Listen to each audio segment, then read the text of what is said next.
Hello and welcome to the Career Speakeasy, a casual, fun, and irreverent place to share ideas about career development, the world of work, and life in general.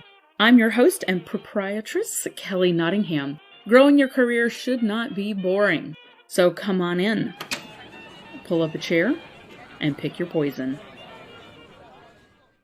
Hello everyone, we are broadcasting today from my little isolation station in my home outside of Houston, Texas.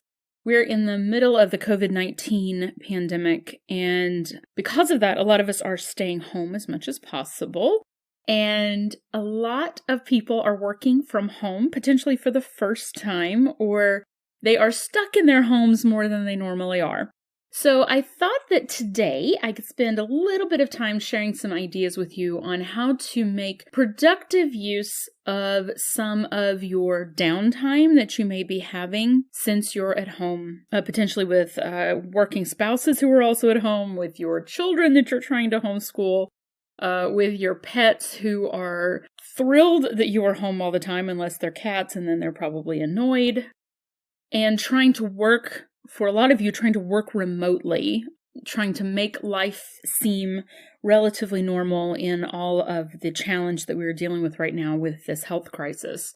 So for a lot of us, this feels weird to have to isolate at home. Those of us who are extroverts, we struggle a bit with being stuck without an audience, without having people to talk to and interact with all the time. Those of you who are introverts are probably pretty thrilled and hoping that this might be more of a normal for you to not feel guilty about isolating yourself a bit more. Now, I don't want to make light of the seriousness of the situation that we have going on. This is a lot that we're trying to absorb right now, a lot that everyone's trying to take in and protecting themselves and protecting their loved ones. And it's a time of feeling really uncertain.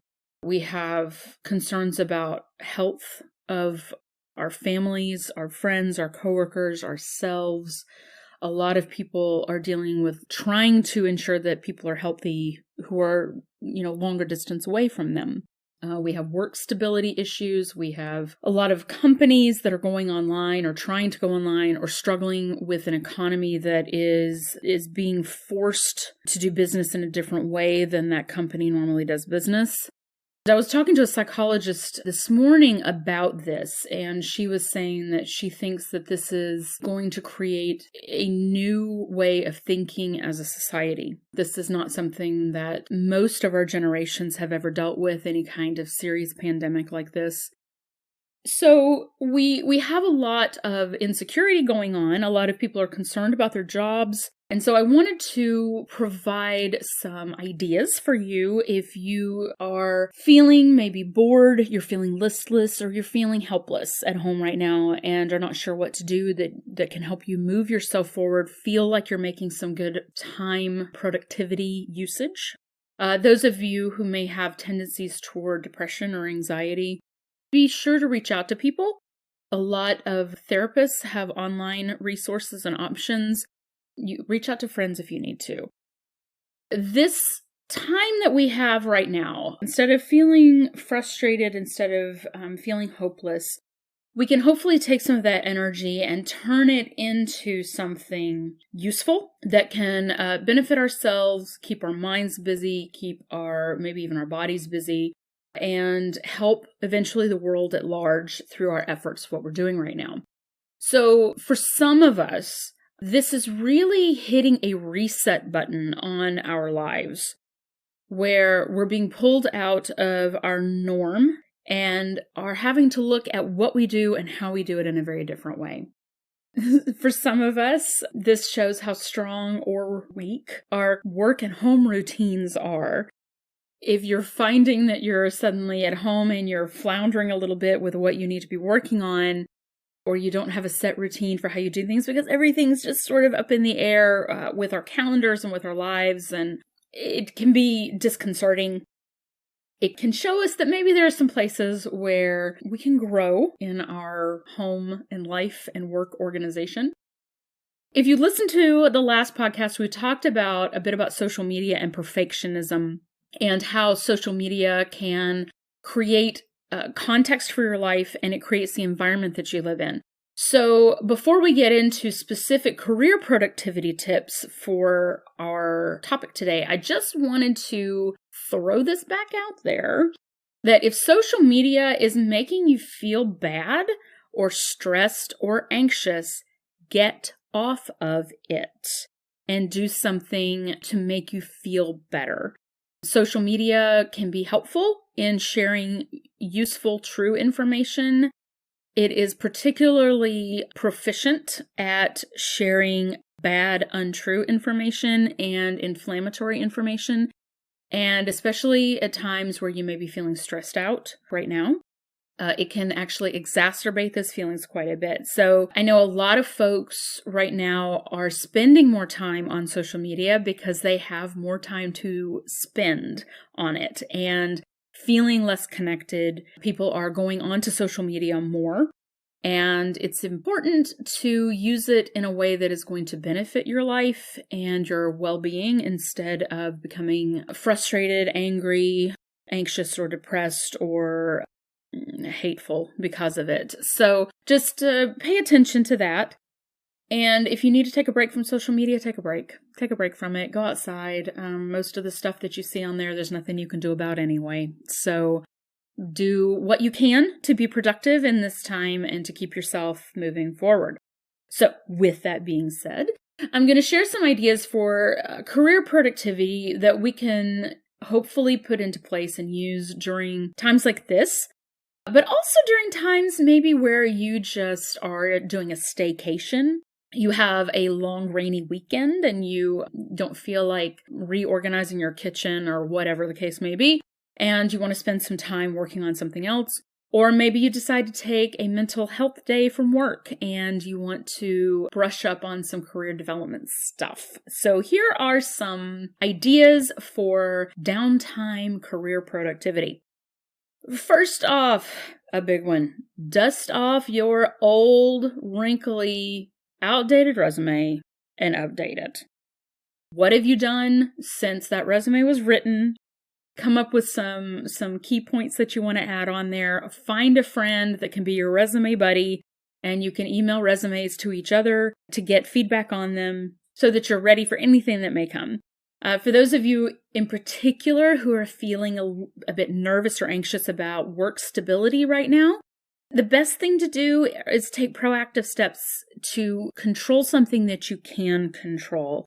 One easy way to do that is to be prepared with an updated resume.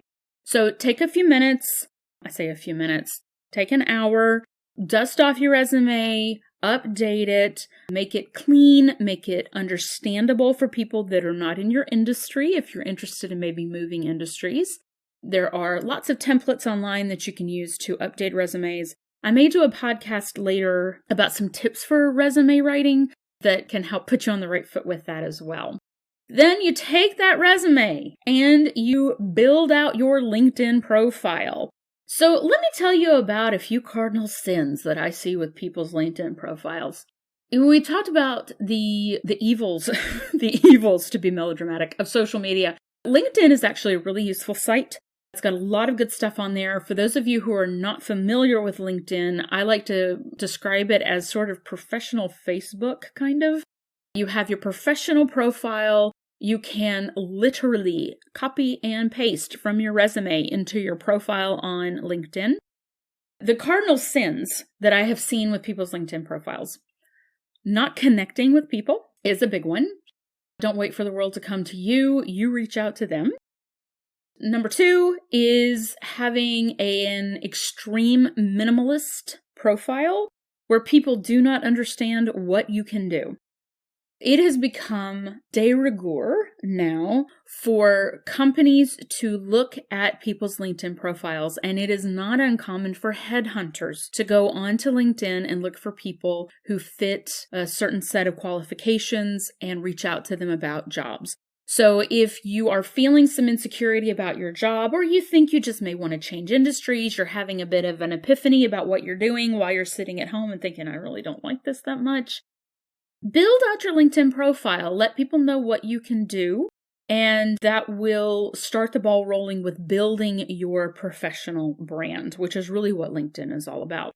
You can share information, articles that you find relevant. You can even write articles on LinkedIn if you want to build out your position as knowledgeable in your area.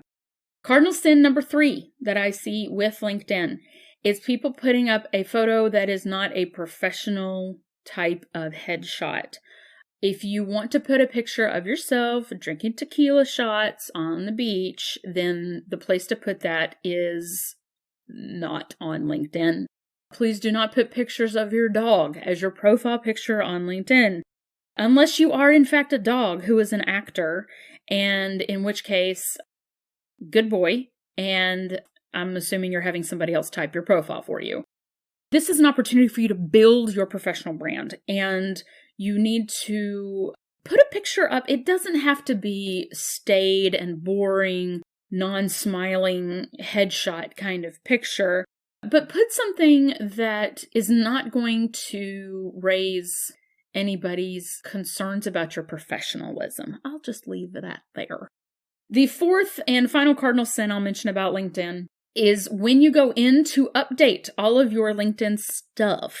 If you have the settings set to let everybody know when you update your LinkedIn profile, every time you change something, it's going to let your entire connection network know. So what I would recommend is going into your settings and turning off your notifications until you are ready to do the last one.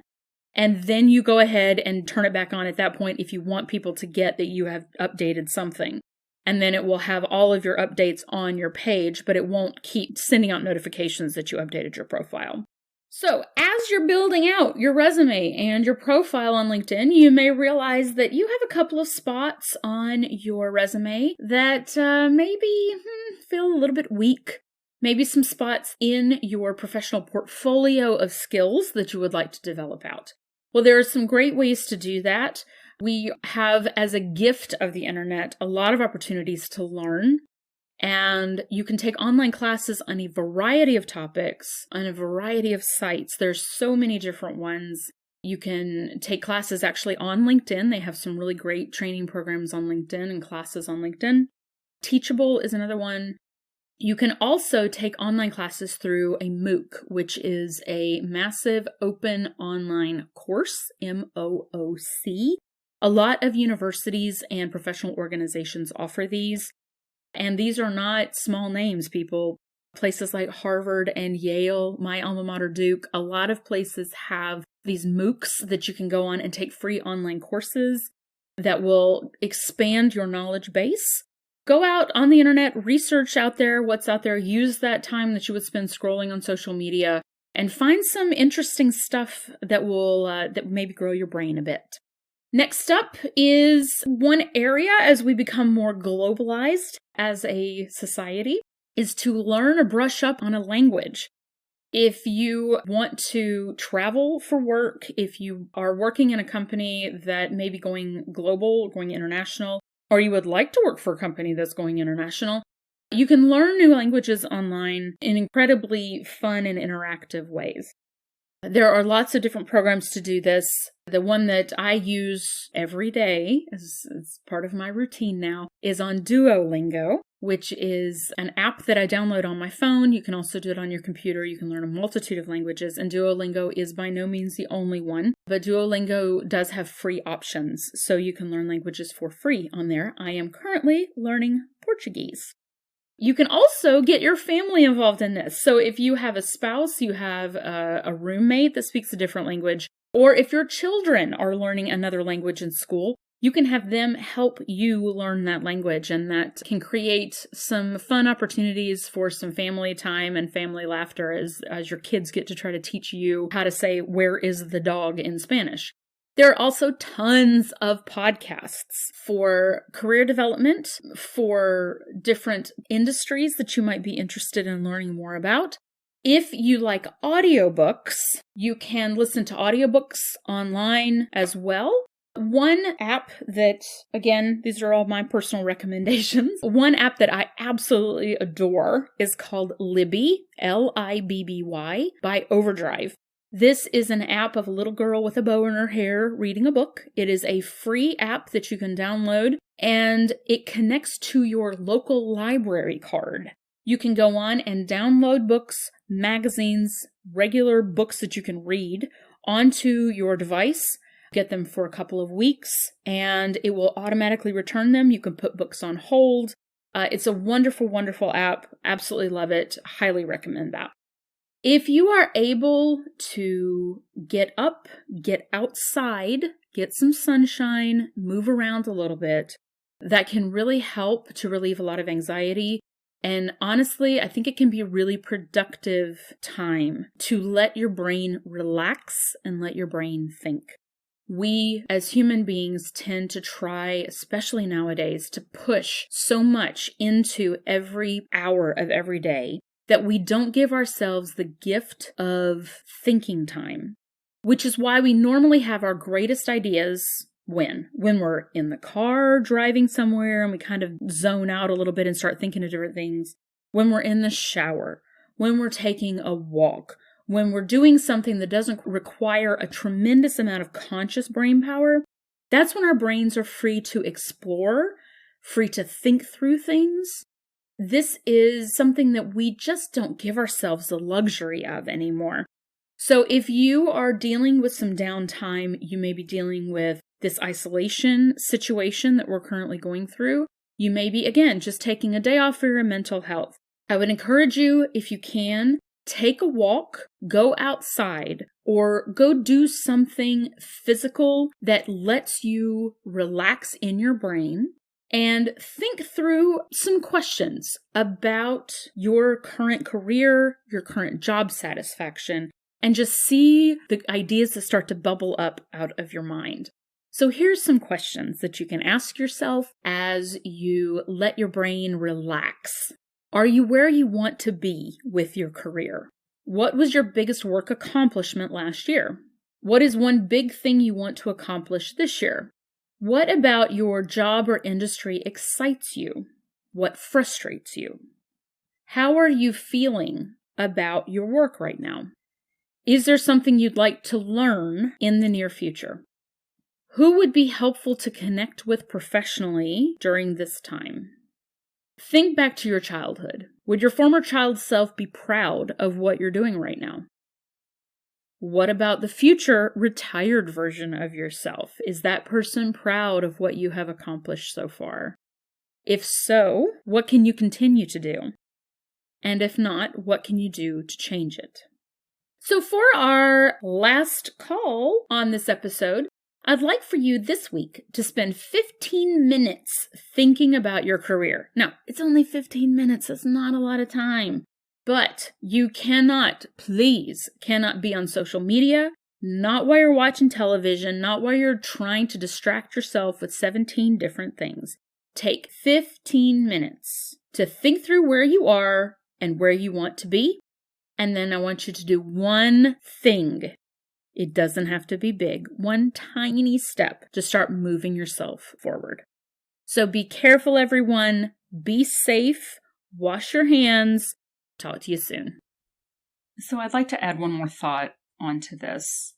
I've seen social media posts that essentially are saying that by the time our isolation and quarantine period is over, that we should all apparently come out of our homes into the brightness of day, looking like Mr. or Ms. Olympia, speaking 7 languages and having a master's in theoretical physics. Because if we didn't do a lot while we're in isolation, then we haven't been productive and we haven't been making the most of our time and we're being lazy. The suggestions that I've talked about in this podcast should be balanced with what I like to think of as it really ties in with the Taoist principle of Yin Yang. I'm sure people have seen this image of the circle with part of it is black and part of it is white. This represents the duality inherent in nature and in our nature. This is represented by light and dark, day and night, winter, summer, order and chaos, It represents also a way to think about our energy. The yin energy is reflective, introspective, quiet. The yang energy is outward moving, directive, productive types of energy, in the sense that it is, one way to think of it is it's to do, and yin is to be.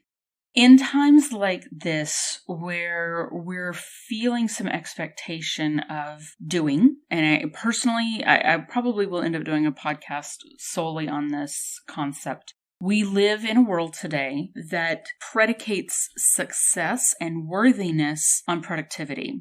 What that means. We're supposed to do things, we're supposed to accomplish things, and not accomplishing, not doing, not being busy is often seen as a sign of laziness and unworthiness. I would be interested to see if this was the case in societies 1,000 years ago. Our best ideas come to us when we are letting our brains relax. We're going into that Yin Phase sometimes. That's when I know my brain starts to work a little bit better when I am driving and just kind of zone out, or I'm in the shower, or I'm cleaning, or I'm doing something that allows my brain to relax a little bit and be more receptive, that Yin energy. That's when my best ideas come. It's also when my brain has an opportunity to just relax. With this focus so much in modern society on accomplishment, we don't allow ourselves the luxury, and it has become a luxury in many ways, to do nothing. Even our leisure time has to be somehow productive. If you have a hobby, you need to monetize it. It's not enough to just sit and stare out a window. It's not enough to take a break and breathe. It's not enough anymore for us to read a book just for fun. So as you've been listening to these ideas for things to do while you're in isolation to be productive, I would like to challenge you to do nothing if that is what needs to happen for you. If you are feeling overwhelmed and stressed and tired, exhausted, give yourself some time to be receptive, to be that open energy that takes in. It allows your brain to digest. It allows your thoughts to process. Please take any commentary that people are making about being productive during isolation or during quarantine times with the fact that they're trying to hopefully influence the world in a positive way. Bless their hearts. They're trying to help. But sometimes it's not helpful to hear those things, especially when we are dealing right now with a lot of shared anxiety, a lot of shared fear. It becomes very difficult to process anything. It becomes difficult to think. It becomes difficult to do anything when you're feeling in limbo, you're feeling lost, you're feeling insecure. And so if you need to sit with those emotions and sit with those feelings, do it. If you want to spend your quarantine time petting your cats and your dogs and playing Chutes and Ladders with your kids, then do it. That is not a failure. That is allowing your yin energy to come out. And it is allowing yourself to find some balance. Frankly, even the concept of sitting and finding balance right now is in itself a luxury. There are a lot of people right now who don't have that luxury. And so, don't beat yourself up if you need to take a little bit of time. Be kind to yourself and let yourself utilize the time that you have right now in the way that is going to serve you best. All right? Take care. Bye. Well, thanks for joining me. If you have suggestions, feedback, or just something random you want to share, email me at careerspeakeasy@gmail.com and come visit again soon. Cheers!